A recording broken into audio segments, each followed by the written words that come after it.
Olá, sejam muito bem-vindos. Eu sou Isabel Costa e começamos agora o programa especial do Palco Vida e Arte, Letras e Livros, projeto focado na produção literária cearense e que busca incentivar artistas locais, contribuindo para a concepção de histórias que abordem o Estado. Na 5ª edição do projeto, como novidade, temos a realização do primeiro Prêmio Literário Demócrito Rocha. O concurso recebeu dezenas de inscrições em 3 categorias: prosa de ficção, poesia e ensaio social. Os livros vencedores foram anunciados em cerimônia realizada no dia 12 de novembro. Esse é um projeto realizado pela Fundação Demócrito Rocha, a FDR, e pelas Edições Demócrito Rocha, com apoio cultural da Enel e apoio institucional da Secretaria da Cultura do Estado do Ceará. Além dos programas de televisão que realizamos agora, o Palco Vida e Arte, Letras e Livros também contempla uma série de lives, um caderno especial, matérias para o ambiente virtual e outras ações de fomento ao universo do livro e da leitura. Para dialogar, vou receber curadores e autores contemplados no primeiro Prêmio Literário Demócrito Rocha. Na categoria Prosa de Ficção, que teve avaliação realizada pela jornalista Regina Ribeiro e pelo professor Carlos Vasconcelos, a obra vencedora é Açudes. O escritor é Lúcio Flávio Gondim, doutor em letras e professor. Seja bem-vindo, Lúcio Flávio, e parabéns pela premiação. Quem também participa do programa é o professor e curador da categoria Prosa de Ficção, Carlos Vasconcelos. Bem-vindo. É um prazer ter ambos para essa conversa. Eu gostaria de começar apresentando brevemente vocês. Carlos Vasconcelos é natural de Tianguá, professor, escritor, produtor cultural e editor, doutor em literatura comparada pela Universidade Federal do Ceará. Publicou O Mundo dos Vivos, vencedor do Prêmio Clovis Rolim de Contos e do Prêmio Osmundo Pontes de Literatura, ambos da Academia Cearense de Letras. Os Dias Roubados, Terra Talhada, conquistou outros prêmios literários, Prêmio Cidade de Fortaleza, Prêmio Ideal Clube de Literatura. Foi curador da Bienal Internacional do Livro do Ceará. Atualmente, é professor do Instituto Federal do Ceará, IFCE. Lúcio Flávio Gondim, nosso autor, é artista, doutor em letras pela UFC, mestre, especialista e licenciado pela mesma universidade. É professor concursado de língua portuguesa da Rede Estadual de Ensino do Ceará e colunista do O Povo. Na literatura, é autor dos livros Corpo de Conto, Anatomia Provisória, de Tércia Montenegro, Salve Rainha e 24. Lúcio, bem-vindo e parabéns pela premiação.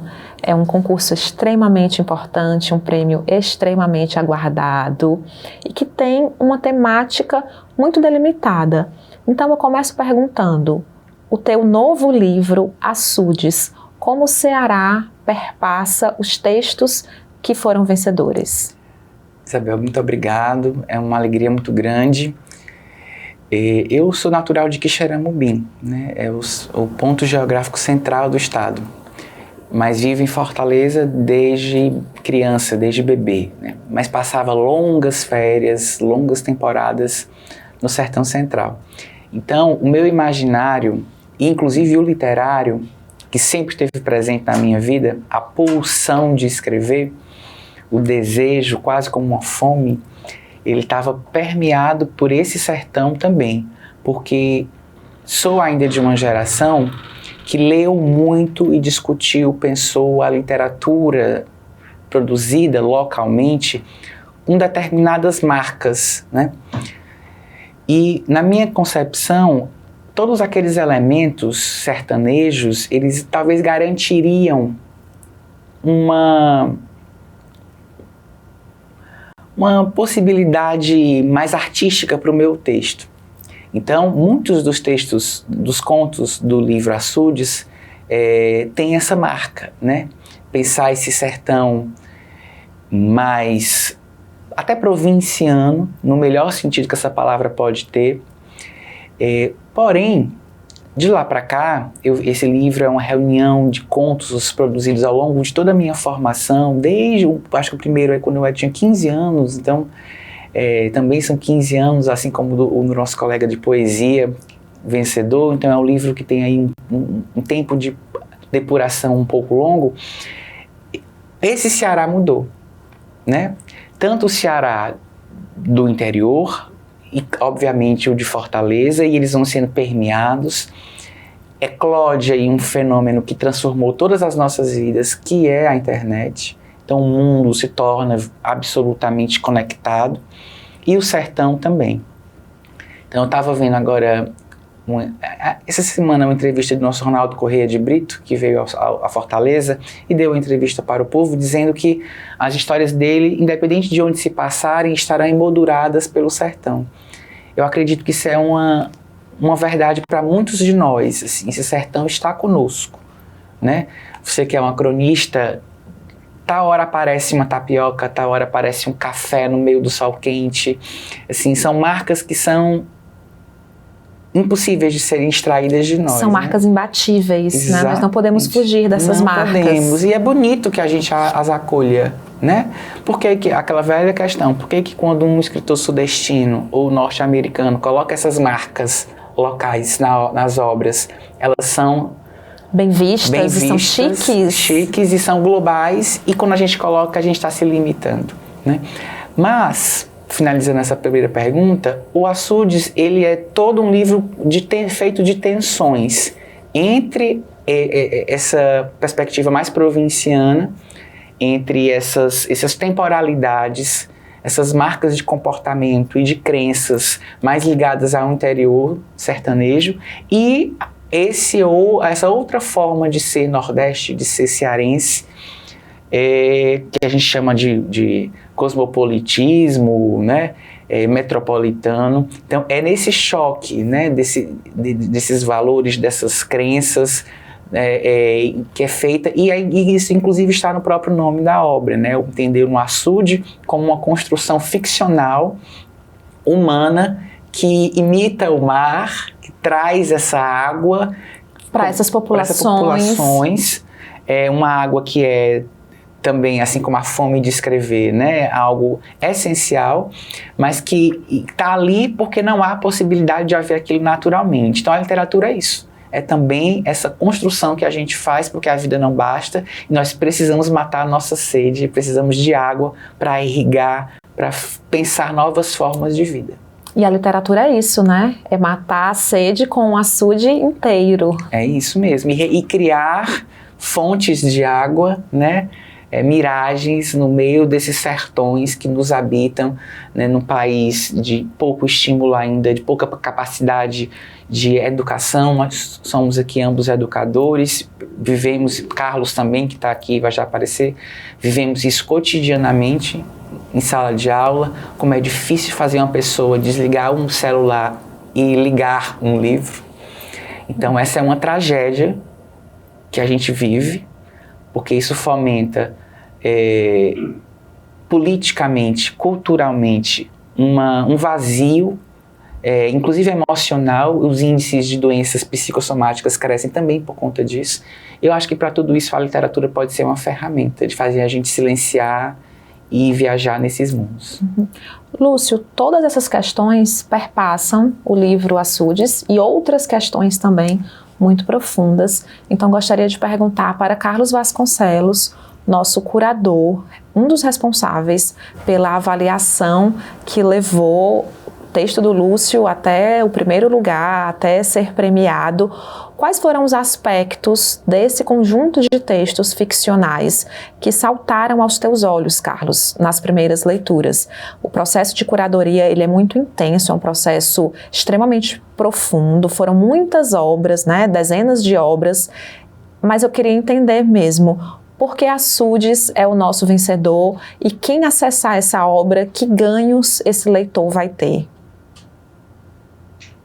Primeiramente, quero cumprimentar a todos, agradecer a Isabel Costa, parabenizar pelo trabalho, parabenizar também o Lúcio Flávio, né, pelo livro, né, pela conquista desse importante prêmio, e dizer que realmente é um livro de mérito, né? Havia outros livros de mérito também, inclusive que nos chamou muita atenção, né? Mas o livro do Lúcio realmente é tudo isso que ele falou, é um açude, né? Você pode beber essa água, né, que é também sertaneja, né?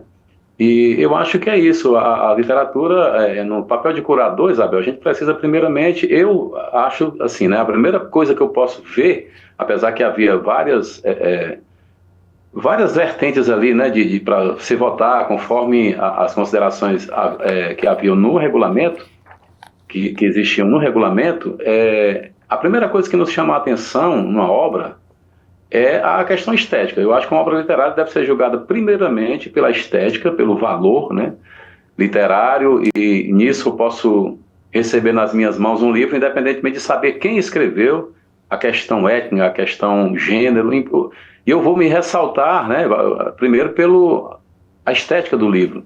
Então, havia também essa perspectiva do prêmio, né, que eu também acho importante, fundamental, mas a primeira que nos chama a atenção é essa, a estética, e depois a gente vai associando, né, e tentando encontrar esses valores também nas obras analisadas. E foi o que aconteceu com o livro Açudes, do Lúcio Flávio, que também tem essas questões todas que permeiam, né, essas questões mais voltadas para o social.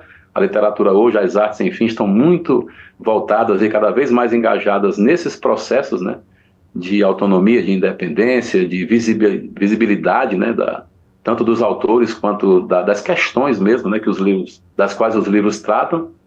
Então, foi importante nesse sentido também, né? Muita gente se sentiu à vontade para se inscrever nesse prêmio, muita gente também não se sentiu devido às temáticas, por não terem produções, mas foram muitas, né? Então, assim como foi rápido também o prazo, eu acho que existe uma grande demanda, né, dessas problemáticas que estão na sociedade e que estão sempre espelhadas também ou interpretadas na literatura. Carlos, o Ceará, nosso estado, tem uma verdadeira tradição na prosa de ficção. Nós temos autores como José de Alencar, Rodolfo Teófilo, Adolfo Caminha, outros autores que são extremamente importantes e relevantes a nível nacional e a nível internacional também. Eu queria entender o que diferencia a prosa de ficção feita aqui no Ceará, se há alguma linha estética, se é possível traçar do que diferencia, e não falando desses autores mais antigos que já são consagrados, mas os nossos autores novos. Temos aqui o Lúcio, temos outros autores também. O que é que esses autores estão produzindo e o que é que eles têm para nos oferecer? Você como professor, mas também como um artista, tem acompanhado essa cena? Sim, claro. Inclusive, eu percebo isso até como escritor também. Eu acho que essas questões, é como o Lúcio falou, né? O sertão, né, vai sempre permear as obras. Eu escrevi um livro agora sobre a Ibiapaba. Então, assim, eu quero falar do meu lugar, mas eu quero universalizar esses temas. Então, Ronaldo Corrêa de Brito, que foi citado pelo Lúcio, inclusive foi objeto da minha dissertação de mestrado, né, o livro Galileia, de Ronaldo Corrêa de Brito. Infelizmente, eu não pude participar do lançamento em Fortaleza desta vez, mas já o levamos para o UFC, por exemplo. São questões do sertão, são questões da nossa gente, mas universalizadas, né? Como eu sempre falo para os meus alunos, né, nós podemos ler os livros de Dostoiévski, né, aquele frio, aquele gelo, em pleno sertão, mas também podemos ler Graciliano Ramos na Sibéria, na Rússia, enfim. O mais importante é aquela velha frase do Tolstói, que todos nós já conhecemos, né? Falar da sua aldeia, falar do mundo, então, cante sua aldeia e cantarás o mundo, né?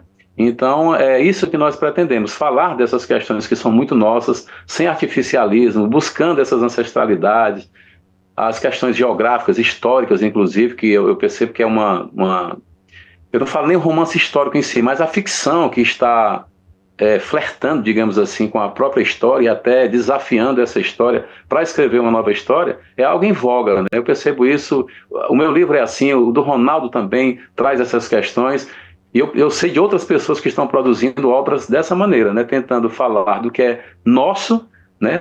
Mas também universalizando, porque é necessário nós tornarmos essas questões, essa coisa do regionalismo, né, que também muito incomodou o Ronaldo, por exemplo, no início, em que ele era taxado de regionalismo. Eu digo taxado porque o regionalismo geralmente se direciona ao Nordeste, né? Quando um nordestino escreve um livro que fala das nossas problemáticas, dos nossos cenários, né, geralmente é taxado como regionalista. A gente não percebe muito isso em outras regiões, por exemplo, livros escritos em São Paulo, ou no Rio de Janeiro, né? Minas, por exemplo. Então, o regionalismo como, digamos assim, um diminuidor aí, né? Um relativizador da qualidade da obra é ruim. Mas, por outro lado, é a grandeza também dessas obras que são produzidas a partir desse viés do que é nosso, da nossa terra, das nossas sensações e sentimentos mais caros. Então, acho que a produção hoje está muito voltada para isso. As pessoas estão olhando melhor, né? Eu sempre gosto de dizer, não adianta nós apreciarmos o jardim do outro se nós não nos importamos primeiramente com os nossos quintais, né? Então, acho que é importante, e as pessoas, os escritores, os artistas estão cada vez mais se voltando, Isabel, para essas questões muito pessoais, ancestrais, coletivas também, né? E ao mesmo tempo individuais. Sabe uma coisa também que é legal, que me surpreendeu, até pelo livro ter sido escolhido. Eu cometi algumas grandes ousadias, assim, a temática, não sei se você tem aí, mas era cultura popular, algo nesse sentido, né? Ancestralidades, né? É o Ceará olhando para o Ceará. O prêmio Demócrito Rocha, ele é isso, é o Ceará olhando para o Ceará. Mas há contos, até para o espectador que está nos vendo, a espectadora, né? Esse não é um livro que trata do começo ao fim sobre essas questões, assim. Então, o segundo conto já sai tudo isso. Não tem mar, não tem sol, nada disso. É a história de uma bala dentro da cabeça de uma pessoa, né? Ela como narradora. Então, é um livro que ele vai tirar também, em alguns momentos, ele faz esses voos rasantes, assim, né? E aí você fica sem saber. É um livro são 10 contos. São 5, é um livro de contos sertanejos intercalados por histórias cosmopolitas, ou é um livro cosmopolita disfarçado de sertão?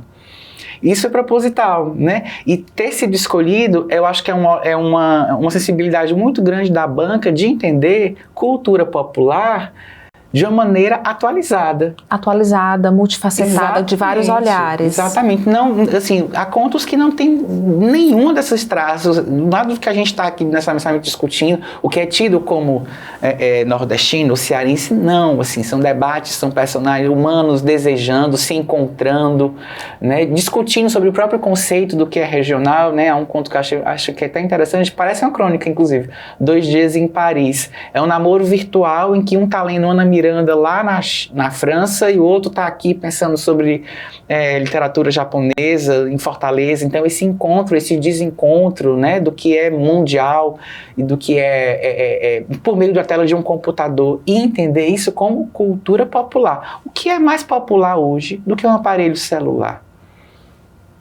Inclusive para os nossos alunos, para os nossos leitores, exato, para as tantas pessoas. E escritores, eu escrevo muitíssimo no meu celular. Muitíssimo, e depois aquilo ali, e é bom que já salva na nuvem, depois você tenta no computador, vai fazendo novas edições. Há muitas pessoas que certamente leem também no celular. Em sala de aula a gente fala, não tem livro para as pessoas. Biblioteca não tem livro para todo mundo. O que é que você faz? Todo mundo entra na internet, joga o nome do livro, bota o nome PDF no final e todo mundo baixa ali o arquivo e todo mundo vai ler em domínio público. E que bom também que existe. Tem isso, né? Essas possibilidades de difusão literária. Agora eu queria muito perguntar, Lúcio, sobre o momento da premiação. Porque ser escritor, como nós abordamos aqui, é um processo, por vezes, extremamente desgastante. É um processo de muito plantio. O plantio de escrever, o plantio de pesquisar, de estudar. Tanto você quanto o Carlos são pessoas que se dedicam muito ao estudo. Agora, o momento de receber o prêmio, o momento de saber que a sua obra foi vencedora, como foi esse lampejo de luz, lampejo de esperança, esse momento de cerimônia para você, vivenciar isso? Essa pergunta tem tantas camadas bonitas, assim. Primeiro que eu não estava aguentando mais esperar pela data, né? A gente ficou sabendo um pouco antes, participou, estava previsto em edital, nós participamos ali do processo de finalização do livro. Mas é uma sensação de um êxtase, assim, e eu estava conversando agora também com o nosso colega que ganhou na poesia, Emerson, né? Emerson Cardoso. Emerson Cardoso, lá de Juazeiro, olha que coisa bonita. Ele dizendo que não vê a hora de pegar o livro nas mãos, né? A gente ainda, até nesse momento da gravação, ainda não recebeu, mas logo, logo estaremos com ele. Então, a gente que escreve, a gente acredita nesse processo. Então, você falou aí o trabalho de pesquisa, de escrita, de reescrita, de revisão. E quando lança o livro, começa outro trabalho. E que é muitas vezes tão indigesto, porque nós somos escritores, ou autoras, ou artistas, mas a gente precisa virar produtor, jornalista, assessor de imprensa de si próprio, publicitário, porque esse livro precisa circular minimamente, precisa vender minimamente. Né? Então há pessoas que têm mais habilidades, tem os gênios no mapa, astral, mas há pessoas que não. Né? Estava ouvindo aqui Décio Brauna, meu querido Décio, um grande escritor nosso, mas que tem um outro perfil. Né? Então é muito difícil. Então, esses momentos de premiação, eles colocam a gente nesse lugar desarticulado, como você usou aqui comigo, esse termo, né? Esse lugar desencontrado em que a gente é artista porque a gente não tem lugar no mundo, penso eu. Essa possibilidade voyeur, né, de enxergar a vida, de refletir, alguma coisa nos falta em todos, mas em nós artistas nos falta algo além de que a vida não bastou para nós, ela precisa estar ali sendo pensada, elaborada semanalmente no jornal, no caderno, numa coluna, todos os dias na confecção de um romance, de um conto, de um poema. Então, quando colocam um holofote na gente, uma câmera, aquilo é também desafiador, né? Mas cada vez mais faz parte do processo. Eu quero, inclusive, que a gente consiga, nós, os vencedores, os 3, a gente consiga fazer lançamentos no interior do estado. Eu acho muito bonito e importante, inclusive, de dizer isso, assim. Porque, e falei ontem na cerimônia de lançamento, né? A gente está gravando aqui um dia depois. É preciso que haja tantos leitores e leitoras quanto há livros, quanto há eventos, quanto há prêmios literários. A gente não pode cada vez mais aprofundar o abismo cultural do país e que as pessoas veem um monte de livro e dizem aquilo ali não é para mim. Também vai ter que ser, o verbo é quase esse mesmo, né? Vai ter que ser o nosso papel estreitar esses laços. Lúcio, nesse sentido, você como um autor que já teve outras publicações, você também tem uma passagem por outras linguagens artísticas, pelo audiovisual, pela dramaturgia, né? Tem outros diálogos que você consegue fazer de forma independente, às vezes via edital, às vezes custeando seus próprios processos. Você já sentiu a diferença de estar em uma casa editorial como a Edições de Demócrito Rocha, de processo mesmo? O que é que diferencia esse processo de ser independente e de estar em uma casa editorial? Olha, eu acho que o mercado é tão desafiador. Eu estava lendo esse lindo caderno aqui, vou mostrar para as pessoas, o caderno que faz parte do prêmio e que tem os nossos curadores também falando, né? E eles falam disso, de como é difícil até para o mercado editorial. Muitas vezes uma casa editorial, uma editora, também não consegue fazer o processo de divulgação, de distribuição, né? Então, livro publicado, vem outras questões. Estocamento desse livro, para quem é autor independente, né? Então, na minha casa, há espaços que são com caixas de livros. Pode se tornar um verdadeiro pesadelo. Pesadelo, né? Aí, nesse caso, quanto menos livros você tiver, melhor. E isso é bom para um lado e péssimo para outro, né?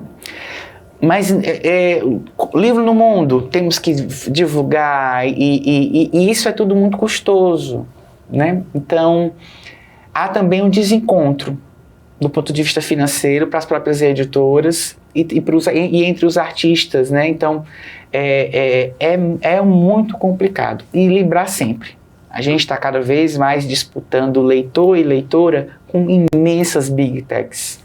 Então, cada livro que lança, cada crônica que você escreve, cada poema, cada conto que a gente faz, a gente está disputando com plataformas de streaming poderosíssimas que lançam. Como é que a gente, lançando um produto que é um monte de palavra preta num papel branco, amarelo, vai competir com uma série, com um filmaço em IMAX na palma da mão de uma pessoa? É um desafio. Então, assim, é um desafio para a nossa linguagem, né? E na minha concepção, uma das saídas é a nossa união. Por isso que é bonito esse prêmio, né? Porque a gente vai se apoiar de alguma maneira e vai poder se articulando e criando espaços de interlocução. Para justamente responder na sua pergunta.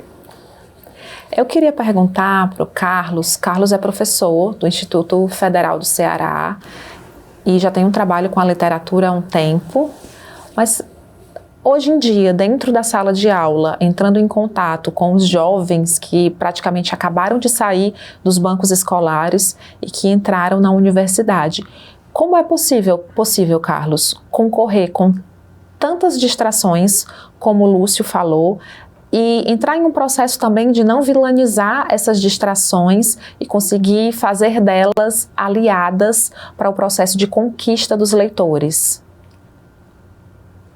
Realmente é uma concorrência muito desleal, né? Porque todo mundo tem uma câmera na mão, todo mundo tem um celular na mão, uma explosão de imagens, né? Uma explosão de textos. Mas eu sempre digo para os meus alunos, olha, sabe por que eu estou dando aula, ministrando aula aqui? Para trazer a vocês e tentar incentivar o gosto pela leitura. Eu não consigo me ver sem a literatura, eu acho fundamental. E sempre eu procuro, nas minhas aulas, eu sempre tenho um lema comigo, que é uma frase dita pelo Wilson Martins, né, um dos últimos grandes críticos paranaenses, que ele dizia, quem só sabe literatura, nem literatura sabe. Então, acho que nas humanas, né, e o Lúcio Flávio também é professor e sabe disso, né, tenho certeza, nós procuramos, através da interface da literatura, falar de tudo um pouco, né, filosofia, psicologia, antropologia, sociologia, enfim, religião, se for o caso, né, pelo lado mais da problematização. Então, a literatura, a grande vantagem da literatura é porque ela permeia tudo. A literatura, se você lê um grande romance, muitas vezes é mais importante do que ler um tratado sobre determinado tema. Você lê, por exemplo, Os Miseráveis, de Victor Hugo, por exemplo, um Grande Sertão Veredas, aquilo vale por um tratado sociológico, vale por muitos estudos de psicologia. Então, a literatura abrange tudo isso. A grande vantagem é essa, né? E realmente é uma dificuldade, mas a gente procura, né? Eu acho que a grande intenção mesmo das aulas de literatura é essa, é procurar despertar o gosto de quem ainda não despertou, né? Claro que alguns alunos chegam do ensino médio com um certo gosto pela leitura, mas é muito difícil mesmo na faculdade de letras, né? Então é procurar despertar esse gosto pela leitura, né? Esse hábito, posso até dizer, esse vício bom que é a literatura, né? E ao mesmo tempo mostrar para eles que a literatura é uma forma de conscientização para os problemas do mundo. Muitas vezes eu falo para eles, né? Uma frase da Leila Perrone Moisés que ela fala que a literatura não é para imitar o mundo. Na verdade, ela cria uma outra realidade e essa parte de uma realidade cria uma outra realidade e essa criada, muitas vezes, é mais importante do que aquela vista, né? Que a gente chama de realidade com R maiúsculo. Até porque eu sempre digo para os meus alunos que a literatura é uma representação, sim, da realidade, mas não é exatamente uma imitação, porém, é algo que é muito profundo, né? É algo que procura conscientizar, trazer as pessoas, eu digo sempre para eles, a realidade que nós estamos vendo, que chamam com R maiúsculo, ela é muito falsa também, ela é meia verdade às vezes, né? E a gente considera como a realidade toda. Então, para julgar essa realidade dita verdadeira, é importante que nós tenhamos uma realidade dentro de nós, que eu não vou dizer que é fictícia, mas uma realidade paralela, ou realidades paralelas, mundos paralelos, para que nós possamos colocar esse mundo de R maiúsculo e V maiúsculo de uma verdade em xeque, né? E procurar ter realmente um senso crítico apurado para poder olhar para as coisas de forma menos ingênua, né?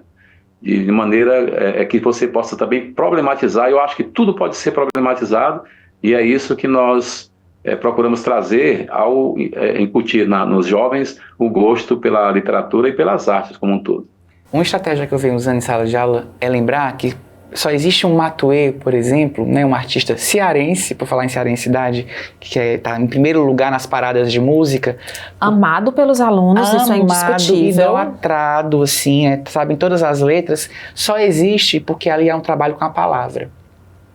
Então é lembrar que a literatura está presente em cada episódio de série que a gente vê, porque ali existe um roteiro, e não há nada que ensine, por falar em prosa, que foi minha categoria, ensine talvez melhor a construção de uma história do que essa roteirização também, né? Ali é uma sala de mentes dialogando, discutindo, para encontrar aquela palavra como um peixe, né? Estava vendo Miguel Falabella falar sobre a crise da teledramaturgia atual, né? Disse assim, como é que a gente vai fazer boas novelas, por exemplo, se ninguém mais lê? Então a leitura está no rap, no trap, no slam, na Então, no filme, na série, filme, na música. No picho, na pichação. Então, tá em todos os lugares, assim. E a gente vai escrever, e não é que isso tá e a gente não percebe. A gente percebe aquele diálogo bonito que emociona, aquela palavra, aquela cena bem construída. Ali tem construção literária, poética, narrativa por trás. E a gente só consegue aquilo ali com formação, né? Trabalho contínuo. E é um trabalho que começa muito na sala de aula, com inúmeros desafios. Porque no mercado de trabalho é que não vai ser, né? A gente não tem tempo, isso também é um desafio nosso, né? Então, a escola é o lugar para aprender, como a gente aprendeu na faculdade de letras, né? Nossa amada UFC. Somos os 3 aqui filhos talvez de UFC. Assim como a gente aprende a gramática normativa, e o lugar de aprender é na escola, já que a gente vai aprender mais, né? Também essa prática de leitura. Eu quero fazer uma última pergunta tanto para o Lúcio aqui, nosso vencedor, como para o Carlos. Se vocês pudessem indicar um único autor cearense de prosa de ficção, para que quem nos acompanha aqui nesse programa se interessou e quer começar a ler, quem vocês indicariam? Vou perguntar para o Carlos. Sei que é uma pergunta um tanto quanto complexa, eleger um único autor ou autora cearense. Mas qual autor pode ser importante e interessante como uma porta de entrada nesse gênero? Olha, eu vou de um autor que eu conheci muito bem, tanto pela literatura como pessoalmente, e que acabei de escrever um perfil, inclusive, para a Fundação Demócrito Rocha, que é José Alcides Pinto, que é um autor que já foi descoberto pelo Brasil, mas que precisa ainda ser relembrado. Né? Um autor, um polígrafo, é um escritor muito denso e que o Ceará não deixa de redescobrir José Alcides Pinto, mas é importante que o Brasil também o descubra. Eu lembro que eu estive uma vez num evento no Rio de Janeiro, na época do Sesc, e com muita gente da cultura, né, coordenadores de literatura, etc., e eu perguntei a várias pessoas se eles conheciam, pessoas conhecedoras de livros realmente, se eles conheciam José Alcides Pinto, e disseram que não. Isso nem é um livro chamado Os Verdes Abutres da Colina, que é um título bastante instigante, também não, né? E tem uma trilogia do José Alcides Pinto que eu adoro, que é A Tempo dos Mortos, né? Estação da Morte, O Enigma e O Sonho. Eu sou fã dessa trilogia, embora quase todo mundo prefira a outra trilogia, né? Mas eu também gosto da outra, eu gosto das duas. Mas o José Alcides Pinto é um desses autores, né? E aí eu teria muitos para citar. Vou citar, eu peço perdão, mas eu vou citar mais um que também precisa ser mais lembrado. Esse teve assim um renome pelo Brasil na época dos anos 70, né? Foi muito utilizado como livro didático, que é Caio Porfírio Carneiro, um autor também pelo qual eu tenho um maior carinho e apreciação por sua literatura, né? E uma coisa que eu tento colocar na sala de aula, inclusive eu estou, né? Eu sempre pego aqui a disciplina literatura cearense aqui no Instituto, né? Já é quase assim de carteirinha. Deixa para o Carlos, eu acho ótimo, né? Porque é uma forma também da gente...